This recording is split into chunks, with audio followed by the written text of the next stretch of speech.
Okay, we are back now. That's crazy. We're already out of the gate. We're having issues. All right, let me move this window over here. Apparently, my computer does not like to cooperate. All right, so again, welcome to February. My name is Phil Lichtenberger, and we are broadcasting live for Scan School. I don't know how anybody listens to themselves on these things. It's just the echo and the reverb is just way too much for me. You know what? I'm gonna lower this at least this way I can hear if my audio cuts out again.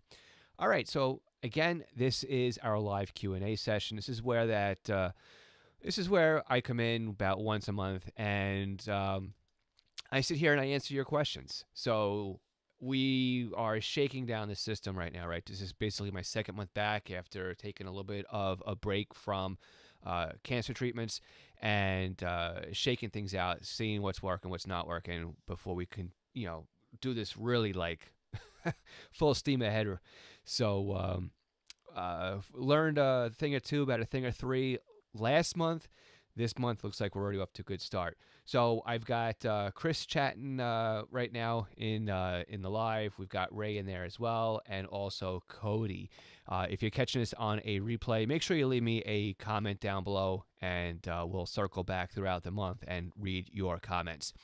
And to make good on that promise, while I am waiting for some questions to come in on the chat, I am going to go back and answer some questions from last month's live Q&A session. And again, these Q&A sessions are available for a replay, and we'll answer some of those questions while we're waiting for the questions to line up in the queue right now. Kevin is in as well. Kevin, good morning from New York.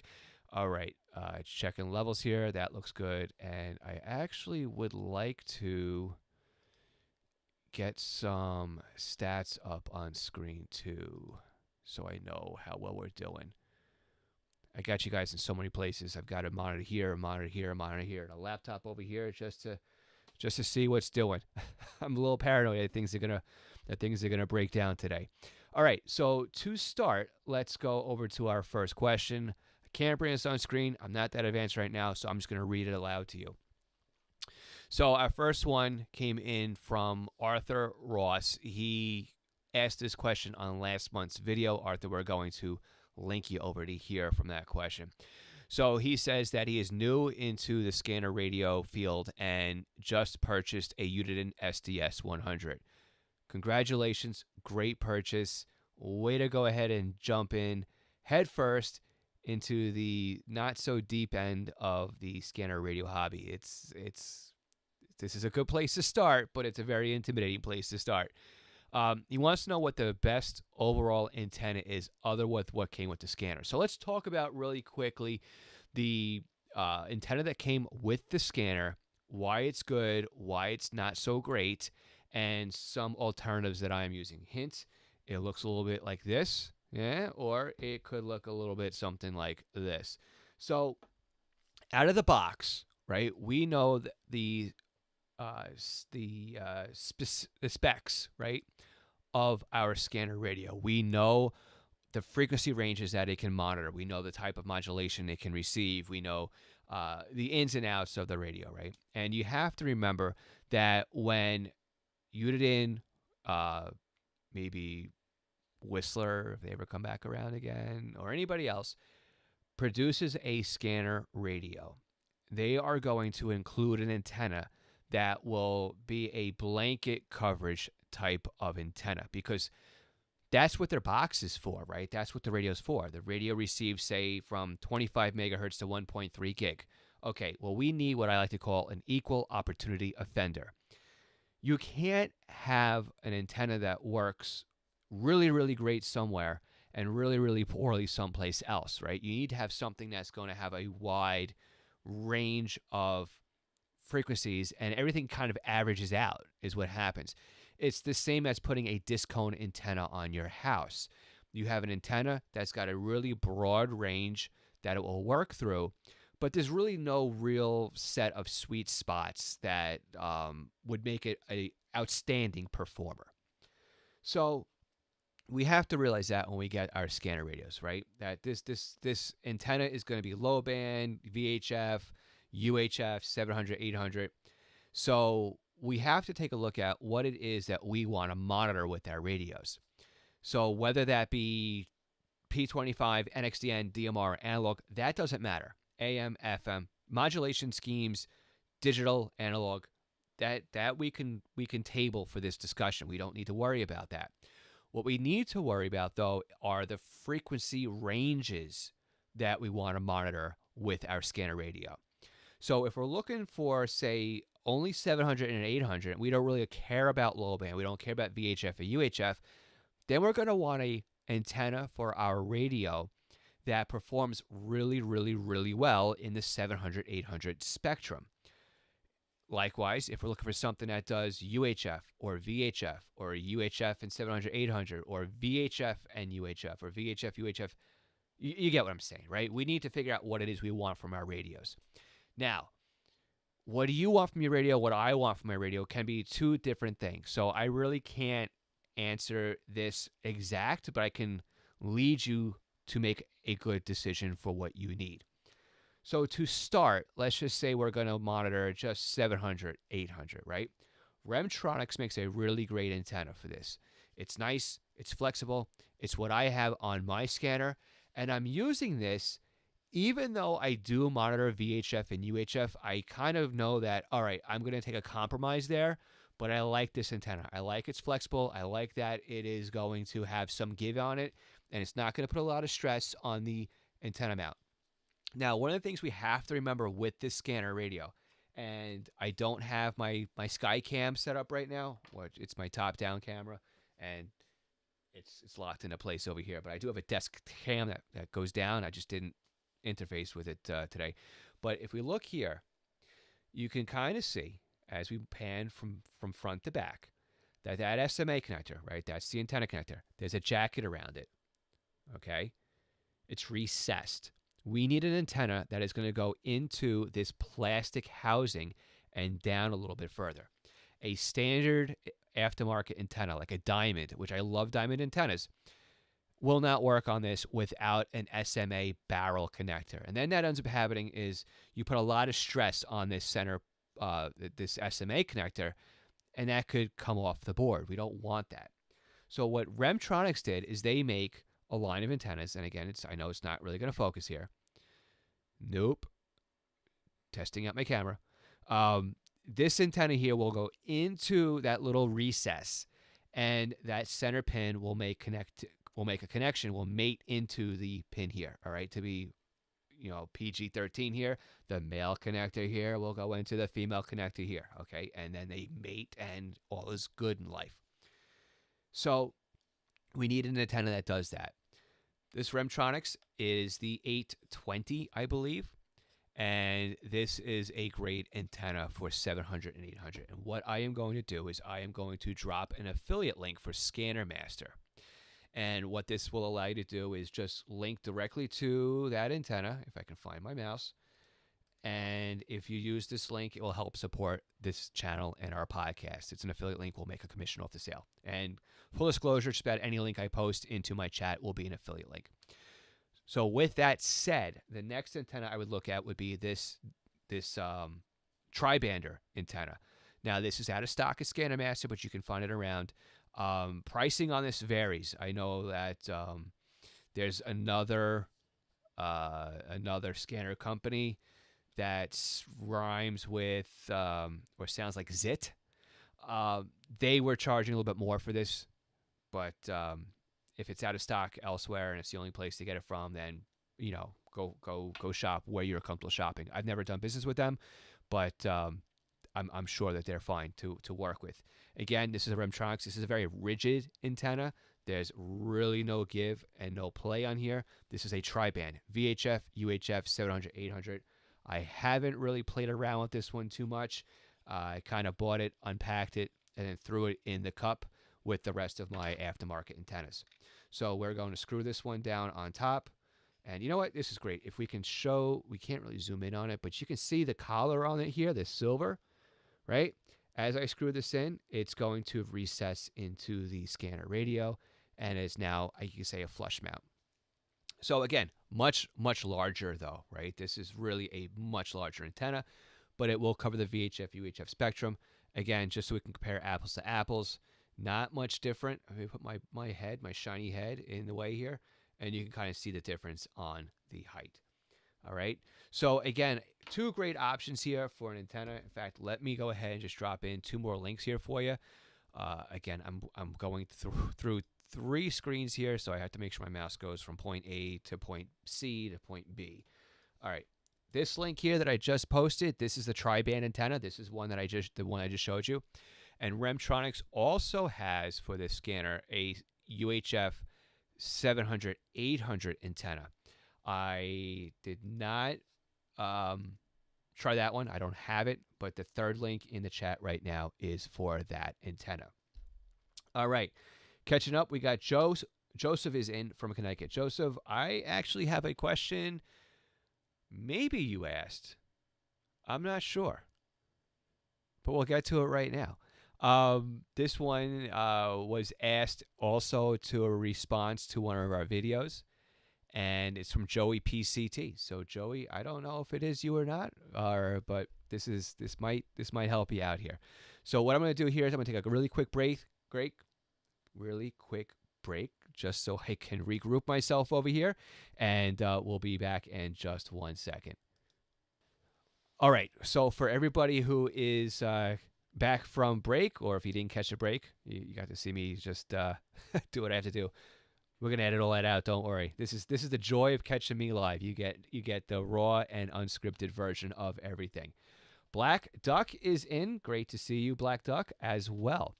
So Joey PCT had asked on a replay video. He's looking for a Uniden SDS 200, which again, by the way, is the base version or the mobile version of this handheld scanner. Wants to know if it will be useful in Central Connecticut, specifically Plainville. And that's all he asked. So let's go ahead and answer that question. In the meantime, guys, if you've got questions for me, go ahead and pop them in the chat, because I'm going to be honest with you. I've got one more in queue after this. And then if you don't ask me a question, you're just going to get what you get. All right. So let's go ahead here, and I would like to take you on a little journey through the RadioReference database. So let me go ahead and do that. We're on the RadioReference website. We're going to click on Browse, and then let's maximize this. There we go. We'll go to Connecticut. We will click on Hartford. And let's look at the list of conventional frequencies. So let me just zoom in on this, make it a little bit larger so you guys can see it better. And what we see right away is that the county is using UHF 800, VHF, UHF and 800, analog. Analog is key, right? That's what we see with the FM narrow and FM, right? That's all analog stuff right there. We're looking good. Specifically asking, though, about Plainville. So let's scroll down to Plainville. A lot of stuff here. Big county. Plainville. We have conventional, note this, conventional P25. That's a beautiful thing. We've got PD, and then, so basically the three PD channels are VHF P25, and then we've got some fire operations that are FM narrow. Looking at, though, the rest of the county, we do have some fire ground, interestingly enough here, P25. Rocky Hill's got some part-time encryption. Simsbury's got P25. South Windsor is encrypted with P25. A lot of VHF P25. Very, very interesting. Let's take a look, though, at the county system, or the statewide system, which is the CLearn. So we're going to open in a new tab here. I'm sorry, it's the CLMRN. CLMRN. And this is the system. It looks a little funny because I was doing a search earlier. So I'll zoom in on this one, make it a bit larger for you guys. And the first thing I like to do whenever I come into a county here on RadioReference, I like to click on county because it allows me to sort each system, each site by the county. I mean, I can click by name and it will sort by name, but that doesn't really help me out by county. I want to search by county and sort by county because it's easier, because I can just come right here and go, Hartford. I got 3 sites. So we do know that this system is active there because we have sites there. Troop H, New Britain, and also Hartford themselves. So the first thing I like to do is open up the old find command here, and I type in plain V. There's nothing here. Plain field, but not Plainville. So, okay, nothing in his town to worry about here. But if we look at the county level, let's look again, looking for Hartford, right? So Hartford, we find we got the 3 sites here, plus a site name. That's the first 4 searches. State fire coordination. Here's what we want to know that too. TDMA. This means it's a phase 2 trunk system. It's phase 2. That means we definitely need a radio that will do phase 2 P25 and something that supports simulcast. Because again, if we come all the way back up here, we'll see that we have Troop H simulcast, New Britain simulcast. We want a radio that does simulcast. So for those of you who are not new here, you know exactly where this is going to end up going. So we have simulcast, we've got P25 phase 2, we've got P25 conventional. Let's see what else we got here. This looks like it's CT transit. Let's keep scrolling here. University of Connecticut. Hartford County's got a hotline. Let's see what else we're going to pick up here for Hartford. FD training. P25 TDMA. In fact, I was even wondering myself, right, is there any phase 1 left on here? But apparently Stamford's got some phase 1 stuff in here. And that's called out by the D right here in the mode. Again, we can hover over the mode, and as you'll see in the black box, it says that A is analog, D is a digital, M is mixed analog digital. You won't find any analog or mixed on a P25 system because P25 is pure digital. And then TDMA, T for TDMA is the phase 2 stuff. And of course we have E, capital E, lowercase e, or no E. No E is what we want to see. That's not encrypted. Lowercase e is part-time encryption, or encryption can be enabled on this talk group.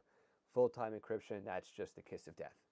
Right, that's encrypted full time. So again, example of that is Stamford PD, phase 1, because it's D, capital E, full time encryption.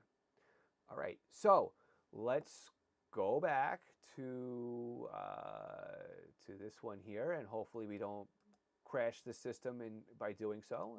Transition. All right, I can still hear myself. That's a good thing.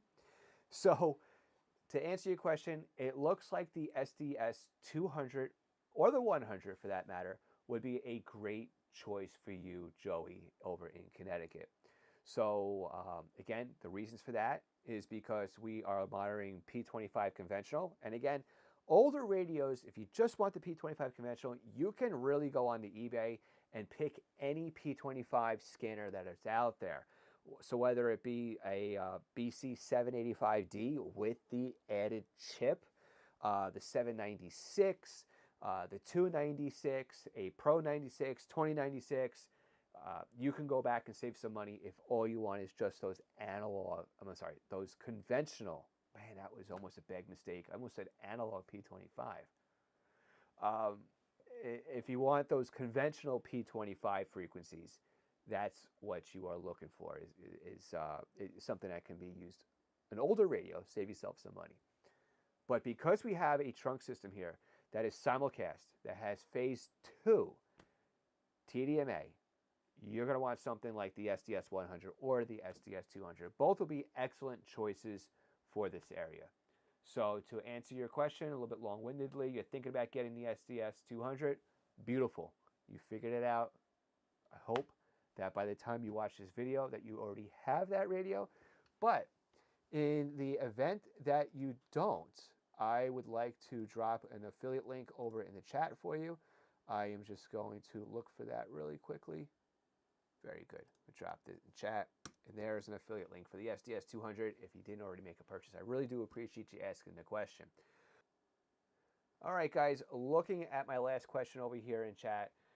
So W9SSS Radio, he writes in, love your videos. Thank you. I just picked up the BCD 436 HP used for $275. Great deal. Congratulations on that one. Now you want a desktop model that has most of the same features. Yeah, here's the beauty of catching the bug, right? The BCD 260DN is a new model and a lot less money than the 536 HP. Any reason why I should not opt for the far more expensive 536 and then get the 260? Thanks, David. Okay, let's compare the BCD 536 to the BCD 260DN. Both are radios from Uniden. Both are mobile or desktop radios. The 536 is out for, I'd say, a decade or almost by now. The 260 is their newest digital radio. We're going to use digital there in air quotes. So let's break down the digital on the 260. In fact, is that I have brand new in the box right here a 260. What does brand new in the box tell you? Well, first of all, it tells you I own one. Second of all, it tells you I haven't used it yet. All right. So I'm just going to talk about the specs here. I'm not going to talk about real-world situations why you're going to want the 260 over the 536, the 536 over the 260. So the biggest one here is the price point. Okay. The 260 is definitely a lot cheaper than the 536. And the reason for that is it's because it's missing a lot of features that comes with the 536. And let's talk about that. So the 260 is basically a old school style programming radio. We're going to call it like a linear setup. You have a set number of banks, set number of channels. You can just program these things in there, not worry about not worry about the DMA programming structure that Uniden has, right? I'm reading the French side of the radio, and I don't speak French, but basically the stats that we have here, let's go through them. It says DMR and NXDN are included. Here's the kicker. It says it right on the box. Trunking and APCO P25 is not supported. Think about that. 10 banks of 100 channels each, so 1,000 channels total. Channel lockout, fire tone out, band scope, CTS, and DCS decoding, adjustable scan, search, and delay, same weather, backlit keypad, custom search, 16 character text tagging, and coverage from 25 to 512, 758 to 824, 849 to 869, yada, yada, yada. Basically, we would just call this a 25 to 1.3 gig reception scanner. Looks a lot like what we're used to when we look at the, the BCT 15, the 15X, the 996, those style radios, right? It's the same type of setup that we are used to on those radios. Now, what we did say is NXDN and DMR are included on this radio, but P25 and trunking are not included on this radio. The 536, however, is a P25 Phase 1 and Phase 2 trunking scanner. With an optional upgrade, we'll do NXDN. And with another optional upgrade, we'll do DMR. And the beauty of those upgrades is not only will it do conventional NXDN and conventional DMR, like the BCD 260DN, it will also do the multi-flavors of NXDN trunking and DMR trunking, which the 260DN will not do. There's the price difference for you. You're not paying for the P25 licensing. You're not paying for the DMR trunking licensing. You're not paying for the NXDN licensing. The 536 has a much larger display. The 536 has a Home Patrol back-end interface, which means it programs very nicely with Sentinel. You can take your 436 HP, your SDS 100, your SDS 200, and use the same software and push that programming right to a 536. A 536 also includes a Wi-Fi adapter, so you can connect your scanner to your in-house wireless internet system, which is great if you want to stream it or program it up wirelessly. Not through Sentinel, through ProScan though, that's possible. And it makes it a whole lot easier to set up that radio, plug in audio to your computer, et cetera, because that's all handled over the Wi-Fi connection there. I've got the disease. I just buy the scanners when they come out. I mean, it's just what happens. So one over the other. If you have a 260DN, it would be great for conventional NXDN, conventional analog, conventional DMR. It's not going to give you all the bells and whistles that you have in your 436, that you have in your SDS 200, 100, or the same thing as the 536. If you are comfortable with the home patrol environment, stick with the 536. If you want to try something different, save some money, you don't need all the bells and whistles, the 260DN is a great radio to jump into just to dip your toes in the digital marketplace. All right, W9SSS. Thank you for leaving a comment on a past video. I'm glad we were able to answer you here. And you know what? I am going to just drop in the chat a link, again, another affiliate link for both the BCD 160DN. I'm just trying to find my mouse here. And also the 260DN. They are sitting there in the links for you right there. All right. We have Kevin is in on chat, and he says, you heard the NYPD went fully encrypted, including the SOD. That's correct. They are slowly nailing the coffin and removing them from the public domain, I guess you could say. So, yes, we are slowly losing the ability to monitor everything NYPD. We knew this day was going to come. I mean, it was just a matter of time. Cody is saying, hey, Phil. Hey, Cody. New to the hobby and questions, is there any benefit to look at the FCC database, or should you just stick to RadioReference? Oh, there's a ton of benefits to looking at the FCC database. Let me explain the difference between the FCC database here in the US and the RadioReference database. And there's some key differences. You know what? I'm going to throw in another one for you. AntennaSearch.com. Love that website. So, the FCC database is a licensing, obviously, database for any frequency that's licensed by the Federal Communications, FCC, Federal Communications Commission, here in the United States. If it's licensed, it's in the FCC database. That's it. If it's licensed, it's in the FCC database. I'll say it's a third one. If it's licensed, it's in the FCC database. What am I not saying? I'm not saying if it's in use, it's in the FCC database. There's a difference. There's a big difference here. The FCC database also doesn't include anything outside of the U.S. It also doesn't include anything that is licensed for military or federal use. All right, so you're not going to be able to look up TSA or Air Force or, you know, any other of the alphabet agencies in the FCC database. What the FCC database is good for is to say, hey, I know my local water authority has a transmitter. Let me go find them. Or even better, hey, I live in any town in the United States.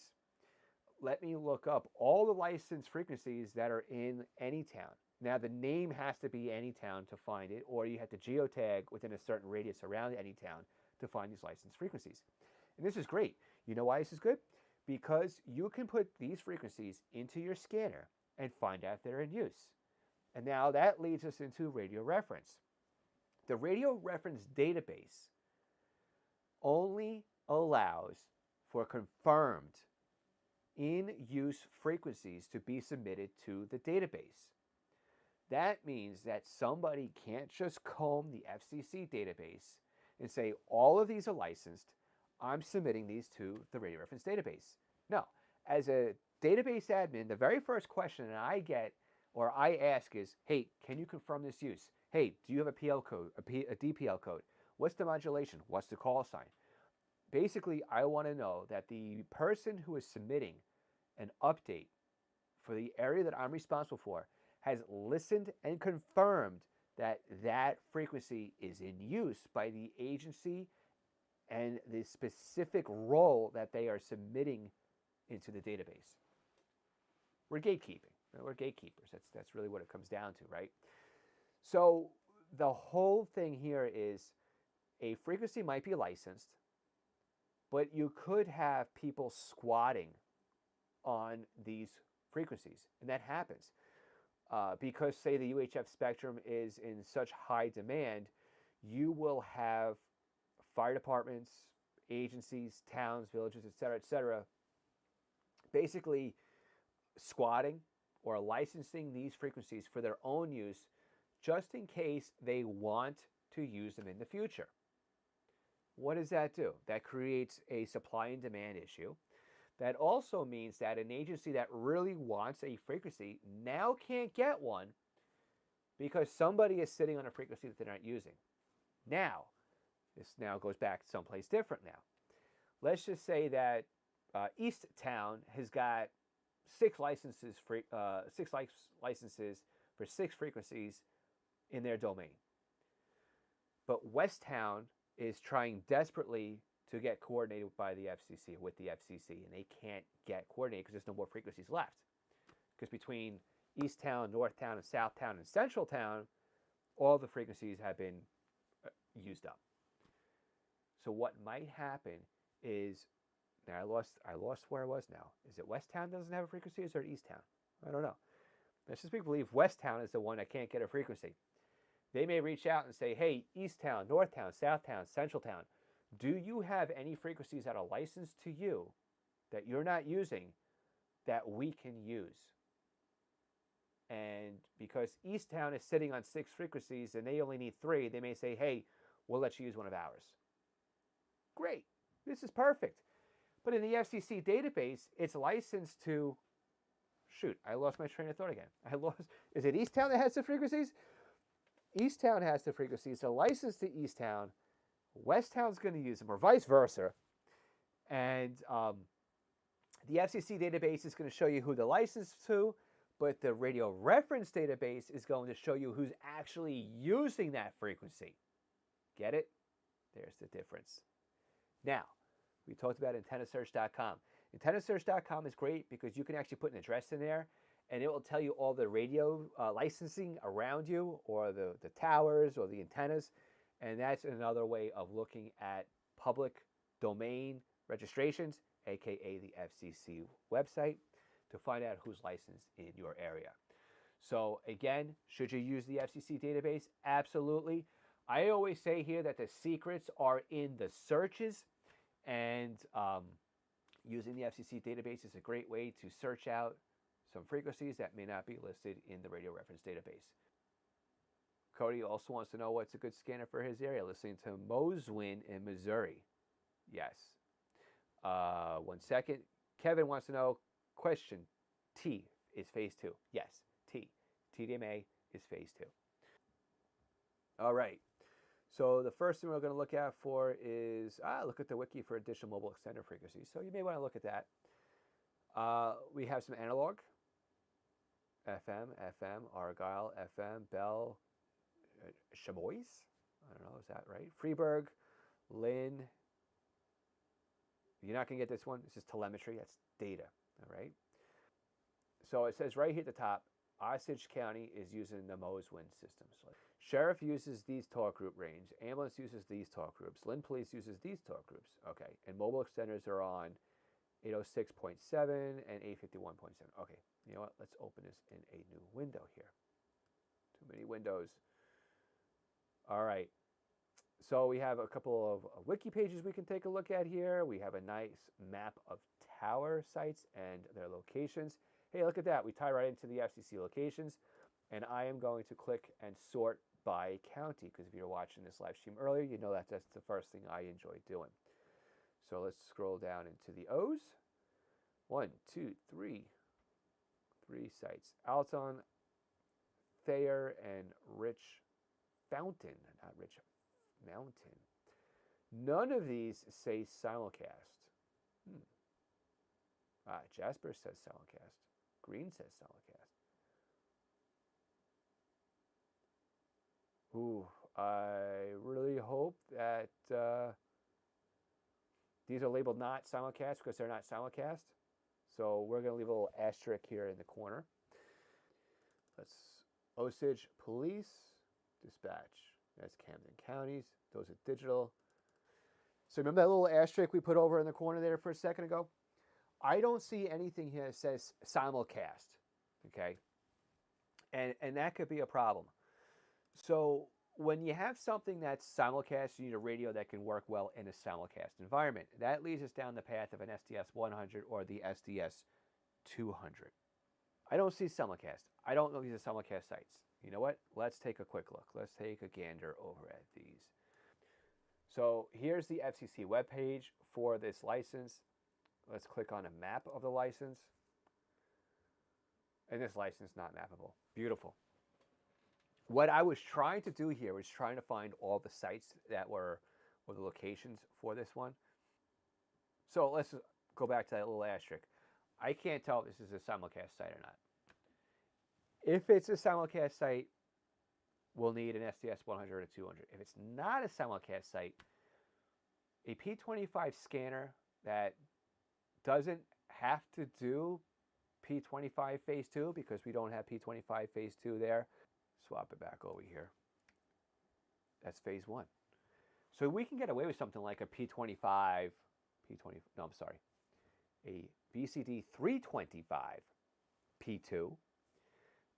That will do phase 2. A 996 XT, a 996 P2, 396 XT. We can basically TRX1, TRX2 if you want to go down that route. Even a Whistler 1065. Anything that does P25, phase 1 is good, as long as there's no simulcast here. And what I'm seeing is inconclusive as to whether or not we have simulcast. And again, just going back to the FCC page here, here's the frequency data. I tried to map the licensing out. It says there's no, you can't map it, which is what we saw in RadioReference if we were looking at the same screen. All right, so we know this isn't mappable.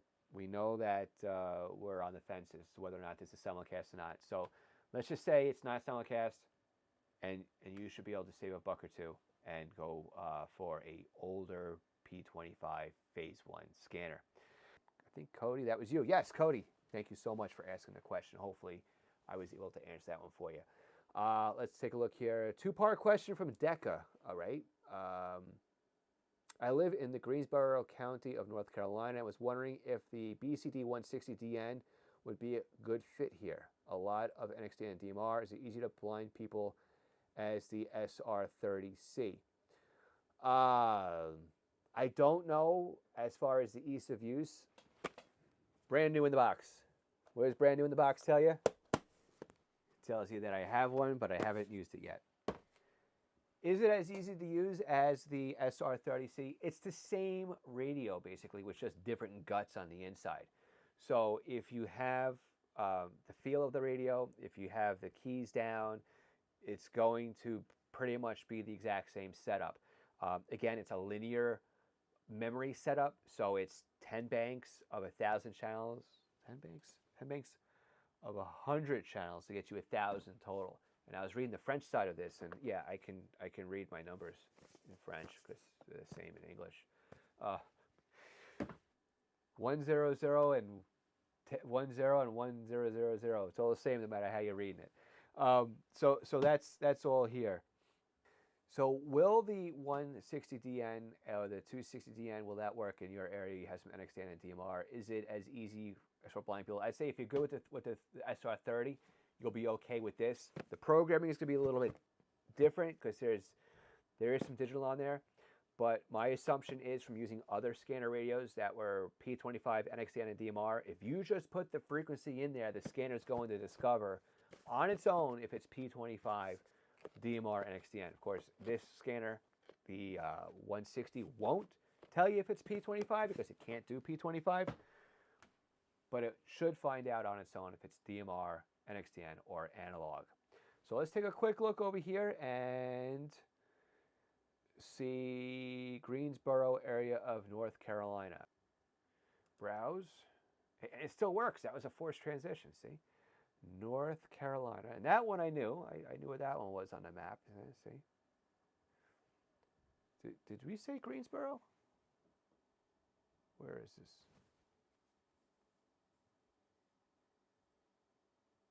Greensboro. Look at that. I'll be. It's on there on the map. All right. So we've got some FM, which is simulcast from the trunk system. So far, we got a check in the box there.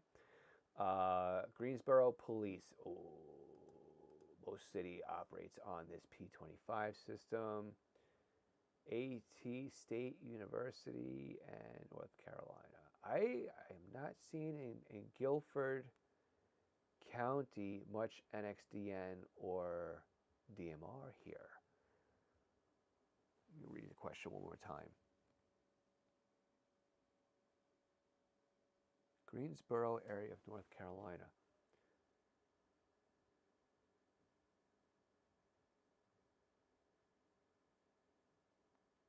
Yeah, I don't see, let's see, Guilford trunk systems. Let's look what we got here.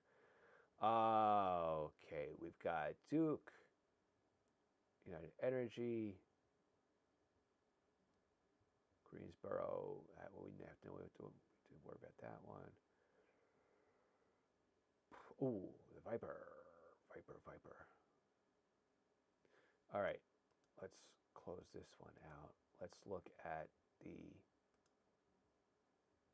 Guilford County P25 system. Encrypted. Phase 1, Sheriff. Taxes are encrypted. Fire Command is Phase 1. All the fire is Phase 1 P25. EMS is Phase 1 P25. Greensboro, it's got a bunch of P25. I'm not seeing NXDN or DMR in Greensboro, North Carolina, unless I'm looking in the wrong place. So I would say that you'd be better off with a P25 scanner. Again, the 160DN is not going to be of any help here for two reasons. It doesn't do P25 and it doesn't do trunking. And it looks like that's really what you need. So unfortunately, we're going to take a hit there. We're also going to take a hit because the simulcast system in Guilford, and that's going to require a scanner like an SDS 100 or a 200. So simple answer to your question is I would try something different. Understand that seeing is an issue. Maybe, I don't know if Sentinel works well with the screen reader. If it works with the screen reader, then you should be able to load in what you want to listen to on the SDS, and then you can set that SDS to operate, kind of like SR30C, where while it's in scan mode, you can push the buttons to lock and unlock the systems for you. But with what I'm seeing here, I wouldn't go for the BCD 160DN. Valverde Ghost, hi from Texas. Hey, how you doing? Good to see you. Cody was saying, had no idea. Thanks for looking in the FCC database. A little confusing because it seemed the FCC had things RadioReference wasn't showing, and that explains it. That's why I'm here, Cody. Glad that helped. Chris wants to know any updates on the railroads going to NXDN. That's a slow process. They're supposed to go. I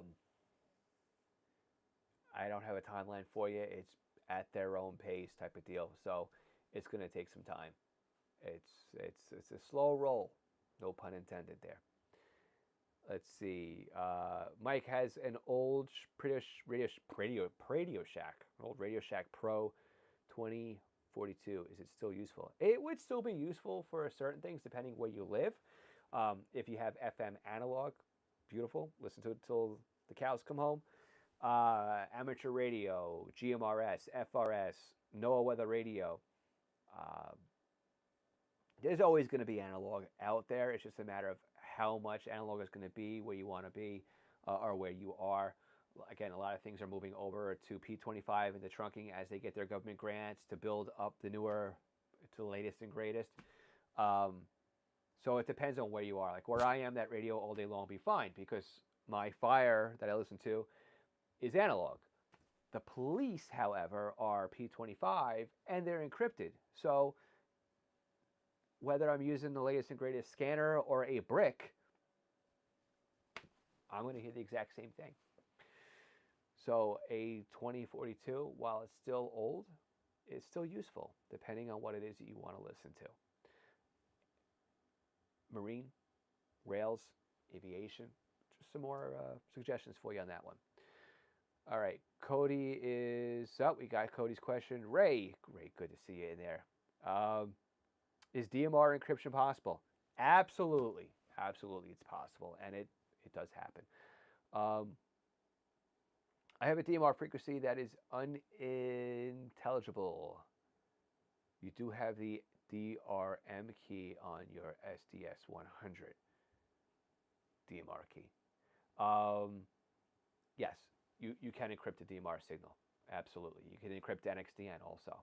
You will see that in the RadioReference database as DMRE or NXDNE.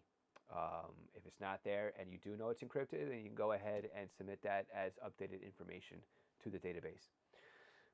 But yeah, it happens. I've seen it. It's there. Mike G. Fountain Hills, yes. Is it confusing to program? It shouldn't be. It shouldn't be too confusing to program. The older scanners will allow you to do it a lot easier. Home Patrol scanner, just drag and drop. Pretty simple. And if you do get an older radio and you want something that's like a drag and drop, you can use software like Butel or ProScan. And if you have a subscription to RadioReference, you can basically import that information into your software and then just load it to the radio without having to worry about, am I doing this right? It just sets everything up for you. Well worth the money that it costs for a premium membership. It pays for itself. Okay, let's look at that one. Greensboro is weird. They have some kind of digital to analog for the fire EMS. Yes, they do. We saw that before, and any old scanner can listen to that. So if you have your SR30C and you want to listen to those, you can keep on going while it's patched in there. And that's primarily patched in for like the old paging radios, the pagers, or if the fire department hasn't updated yet to the latest and greatest, that it still allows them to monitor without having to invest, the moolah into the big stuff. So yeah, that explains it. It's cross-patched. They basically have one radio listening to the trunk system, and then it's plugged into the microphone side of the other radio, and what goes in one ear goes out the other, so to speak. It repeats its cross-patch. Let's see what we got here too. Let's see, Fountain Hills Hi-Fi. Oh, looks like we've got people in the same area. Uses an ICOM hand radio scan for active analog frequencies, then enters them into the Pro 2042. Makes it easier. Yes, that'll work too. SDRs, any radio with a seek and destroy feature in there, search, right? That'll get you through it. And again, we said it before. We're going to say it now. We'll go for a twofer here. The secrets are in the searches. You'll find those out there. All right, we are now past an hour here, even with all of our technical difficulties. So before we run into any other type of gremlins that are crawling around here, and again, I don't know why this worked before I got sick. I just think maybe the computer's getting a little old. I tried not to buy one at the end of last year, and I just did an operating system upgrade on it, and I lost all my emails too, so it's really a pain here. So for everybody who is watching and listening, catching the replay, thank you so much. If you catch the replay, we will do our best to circle back and answer some questions and lead into those when we start off next month's Ask Scanner School right here on YouTube. Again, you can catch us on the first Saturday of the month here. Replays available after we edit them. And if you're a Patreon supporter, we are doing our live with our Patreon members at the Extra Credit Club. That is what we call it. This coming Tuesday, the first Tuesday of the month. So if you're on Patreon, look for that invite to come shortly, and we'll catch you guys all on Zoom. And if this crashes, let me just say thank you again for watching. Make sure you subscribe. Make sure you like this video if you enjoyed it. I am going to run my Patreon credits. Hopefully I don't crash. If I do, this is my 7-3, which means thank you again. Best regards. And let's go ahead and click the screen. Hey, look at that. It worked. All right, guys. With that, those over there are my current Patreon supporters. Thank you so much for being there and backing the channel and the podcast. I know I've been taking a bit of a hiatus. I will keep all of you up to date as to why it's taken me so long to get back into YouTube and podcasting on our Patreon Extra Credit Club. And if you missed that one, you can catch that replay as well on the private link. Guys, thanks again for watching. We'll catch you all again next month. Again, replay will be available when we edit out all of the chaos that occurred here. And make sure you subscribe so you don't miss us again the next time we drop a video. Thanks again, and we'll catch you all real soon.